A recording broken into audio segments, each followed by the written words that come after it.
I would love to be the next ghost hunter. Two reasons here. First off, I want to know more. I mean, what is it out there? Did they used to be a person? Are they a soul? Maybe they're stuck? Or are they something just altogether different? And two, it would be really nice to capture any proof or evidence whatsoever of any ghost in order to not only study it, but to also show the non-believers. Now, I've had a lot of paranormal experiences as well. Feeling that heaviness in the room when you walk into one where maybe some entity might be, where I'm on the bed and I can't seem to wake up, I can't seem to get up, I can't seem to even scream, but you know something's right there, but you can't see it, to full body apparitions as well. One thing in particular that was really, really scary that sticks out to me is I went over to a friend's home years ago. He said his house was haunted. I walked through it. It was, okay. Then I felt a heaviness, and when I felt that heaviness, I walked out to his pool area. It was a screened-in area. I just went out to get some fresh air while he was doing what he needed to, and then we were supposed to leave. So I was just looking forward to us getting out of there.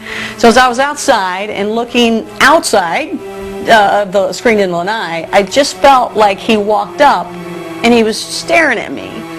I didn't like the way he was staring at me. It didn't feel comfortable whatsoever. It was kind of this eerie kind of thing. So I turned around, and what I thought was going to be my friend was actually this big black blob. It almost was animated kind of version of like a black animation. It was just kind of floating and moving and had wide eyes. It was just, I just turned around real quick, couldn't believe what I saw, turned back around to see if what I saw was really there, and then I saw two of them. One looked exactly like the other, except it was smaller, almost like a kid. And they were both watching me, just watching to see what was going on, and they just hovered and floated like that. I turned back around, played it off. When I turned around, they were gone, and I did everything I could just to get out of that house. Now, the craziest thing of all about that was they were just evil. It was evil. It wasn't, it was evil. They were evil. Okay, if I could have done anything differently with an investigation with taps, I think it would have been the time that Grant was staying the night in the bed where the lady would uncover your feet and tickle them. I would have had a thermal camera on him as well. Because that way, if it didn't capture the entity pulling the covers back, which would have been unbelievable, but it would have at least shown if it were Grant's own leg or not that pulled the covers back.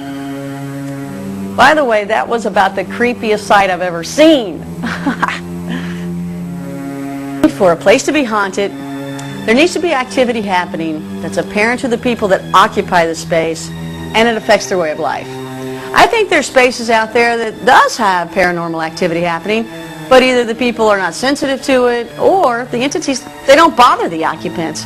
So, if there is activity that cannot be explained and is affecting someone's way of life in any way, then it's a haunting. And if you didn't get my name earlier, here it is right here.